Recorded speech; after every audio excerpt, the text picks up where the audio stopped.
삼성전자. 아주 고점과 3,000원 남은 삼성전자 얘기를 안 할 수가 없을 것 같습니다. 네. 자, 삼성전자 도대체 어떻게 되는 건가요? 일단 계략적인 부분부터 좀 말씀해 주시죠. 네, 일단 오늘 뭐 삼성전자는 크게 두 가지 이슈가 맞물렸는데 정말 타이밍이 좋았다라는 표현이 맞는 것 같아요. 일단 미국 증시에서 젠슨 황 CEO가 황 사장님이 삼성전자에 대한 기대가 크다라는 이야기를 했어요. 제가 화면에 좀 잘생긴 사진을 제가 골라서 오늘 뽑아봤는데 김태승 본부장님이 더 잘생긴 것 같아요. 네. 굉장히 카리스마 있게 지금 나왔죠. 일단 황 사장님이 뭐 SK하이닉스에 대한 이야기도 굉장히 긍정적으로 했고 삼성전자에 대한 이야기를 조금 더 부각했다라는 부분이 오늘 우리나라 증시 출발하기 전부터 핫 이슈였잖아요. 그러니까 이런 이야기를 했죠. 지금 현재 퀄테스트를 진행하고 있고 거는 기대가 굉장히 크다. 그런 이야기를 하면서 우리나라 증시가 오늘 출발을 했고 또 장중에 삼성전자 주총이 있었죠. 네. 주총에서는 당연히 좋은 이야기를 할 수밖에 없고 지금 시기가 시기인 만큼 또 시대가 시대인 만큼 삼성전자는 뭐 디램의 가격 지금보다 훨씬 더 좋아질 거고 HBM 관련해서 조금 더 빠른 양산 그리고 조금 더 많은 점유율을 확보하겠다라는 이야기 그리고 이제 AI 시대에 굉장히 많은 확장성들을 사실은 다른 기업보다 더 가지고 있는 기업이 삼성전자다 보니 오늘 여기에 수급이 엄청나게 지금 쏠린 거예요. 그러니까 장 초반만 하더라도 뭐 삼성전자, SK하이닉스 뭐 이쪽보다도 뭐 자동차도 움직이고 제약바이오도 움직이고 뭐 작은 테마주들, 뭐 저출산 관련주들도 오늘 움직임이 꽤 있었는데 삼성전자가 본격적으로 이제 시세가 나기 시작을 하다 보니까 그 시점이 어딘가 봤더니 제가 삼성전자 차트를 보면 분봉으로 봤었을 때 자 이게 5분봉입니다. 네. 오늘 10시를 딱 기점으로 10시부터 갑작스럽게 이 12시까지 2시간 동안 엄청난 거래량이 들어왔어요. 엄청난 거래량이 들어오면서 삼성전자가 들어올리다 보니 극명한 우리나라 증시의 장단점이 보였죠. 장점은 지수가 강해져 보입니다. 그런데 단점은 뭐냐면 다른 종목군들이 쉬어요. 그러니까 쏠림 현상이라고 그러죠. 그렇죠. 삼성전자가 이제 올라간 거를 제외하면 사실 개별주들을 계산해 봤었을 때 0.1% 올라간 거예요. 그러니까 강보합권 혹은 보합권에서 마무리되었다라고 표현을 할 수밖에 없을 정도로 삼성전자만 강한 시장이 오늘 오전에 나왔었다. 이렇게 정리해 드릴 수는 있을 것 같습니다. 두 가지 관점에서 오늘 시장에서 나온 얘기들을 가지고 여러분들에게 삼성전자 얘기를 조금 더 이어가 보도록 하겠습니다. 첫 번째 얘기가 오늘 이제 SNS상에 삼성전자의 굴욕 이런 뉘앙스가 돌았어요. 뭐 이 무슨 얘기냐 하면 주총 나왔죠. 그다음에 밸류 프로그램 나왔죠. 이재용 회장의 전면 등장 나왔죠. 그럼에도 불구하고 삼성전자의 주가가 7만 원대 초반에서 답답하게 움직이지 않았습니까? 네. 근데 그럼에도 불구하고 못 올라갔던 주식이 젠슨 황의 삼성전자 관심 있다 이 한마디에 모든 것이 다 그냥 싹 지나가 버리는 그런 상황이 됐었죠. 그렇죠. 근데 어떻게 보면 저는 이렇게도 볼 수 있을 것 같아요. 젠슨 황이 잠자고 있어서 삼성전자에 대한 관심을 좀 끌어올렸다. 이런 생각도 좀 드는데 그거에 대해서는 어떤 코멘트를 좀 할 수 있을까요? 당연히 저는 그럴 수밖에 없을 것 같아요. 지금 삼성전자 입장에서는 자존심이 구겨질 대로 구겨진 상황이었잖아요. 그렇죠. 그러니까 이제 뭐 전체 매출에서 HBM이 차지하는 매출 비중이 삼성전자에게는 그렇게까지 크진 않았었습니다. 그런데 이제 이 시장에서 과거에 이제 정리했던 사업부 하지만 SK하이닉스에서는 지속 해왔고 거기서 이제 엄청난 이제 대박을 터뜨렸는데 못 쫓아가는 게 이제 가장 큰 문제였지 않습니까? 그렇죠. 네. 거의 1년이라고 하는 시간 격차가 이제 벌어졌다라는 이야기가 굉장히 많았고 뭐 삼성전자에서는 사실 작년 말이면 퀄테스트 통과하고 양산할 거다.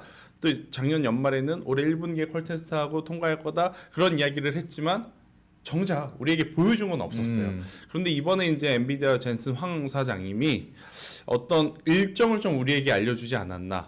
빠르게 되면 올해 이제 2분기에서 퀄테스트 마무리가 돼서 3분기부터 양산이 진행될 수도 있겠다라는 좀 뉘앙스를 좀 내 보여줬기 때문에 저는 그동안에 삼성전자 하면 우리가 이런 이야기를 했죠. 삼성전자가 여기서 무너지지는 않을 거다. 분명히 따라가려고 굉장히 많은 노력을 할 거고 1등인 SK하이닉스가 이제 시간이 지나면 지날수록 조금 이제 입지가 불안해질 수도 있다. 그러니까 과거의 테슬라를 좀 떠올리면 될 것 같아요.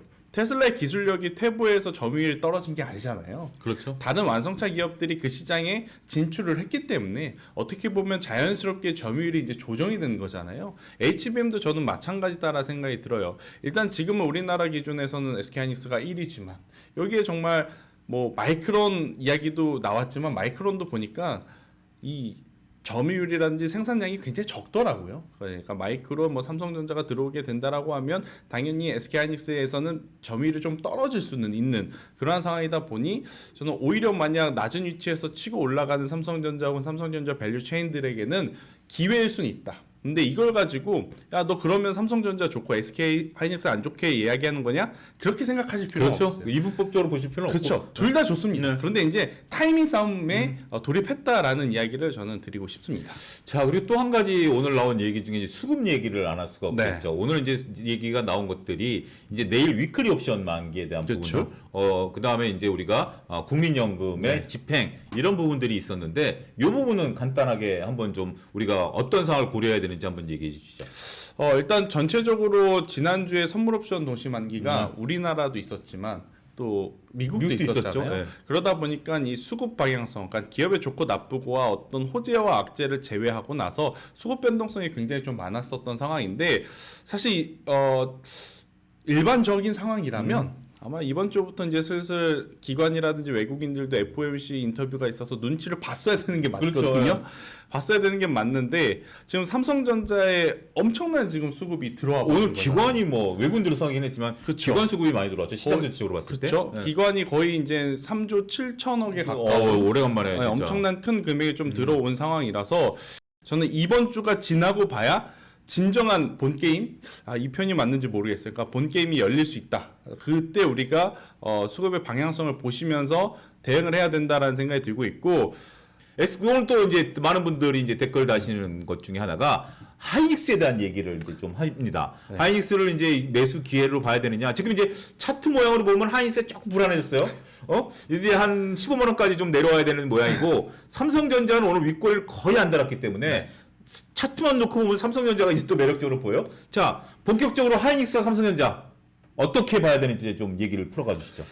저는 여러분들이 왜 이런 고민을 하는지 모르겠어요. 왜요? 아니 근데 투자들은 이게 네. 선택지가 많지가 않기 때문에 고민할 수밖에 없어요. 그러니까 삼성전자는 SK 하이닉스는 저는 선택할 필요 없이 가격적으로 메리트가 나오는 종목은 사는 게 맞고 시세가 날 땐 좀 챙기는 게 맞다 생각이 들어요. 삼성전자에 대해서 최근에 이제 조정이 나왔을 때마다 이제 꾸준히 이야기 드렸던 건 지금 아니면 언제 사요? 라는 이야기였거든요. 그러니까 반대로 이제 SK 하이닉스도 마찬가지입니다. 사실 반도체 IT 혹은 이런 대형주들은 원래 이제 주식의 기본적인 베이직은 뭐냐면 상승할 때 매수를 하는 게 가장 베이직한 방법인데 이런 대형주들은 사실 상승할 때 매수를 하면 수익을 볼 수 있는 폭이 좀 적어요. 그렇죠. 네. 아무래도 제가 방금 말씀드린 이 양봉에 혹은 상승 시에 매수하라라는 이야기는 중소형 개별주단에 조금 더 이제 맞는 이야기일 것 그건 같고 확인하고 하는 거니까. 그렇죠. 네.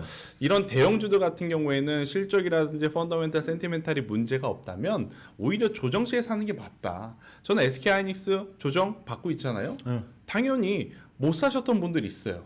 지난주만 하더라도 이제 꺾일 것 같은데 그런데 왜 꺾였는데 왜 못 사죠? 그렇죠. 그죠? 저는 지금이 이제 또 SK하이닉스를 바라보셨던 분들에게는 기회가 될 수 있다. 대신에 이 부분을 잘 여러분들이 기억을 해주셔야 돼요.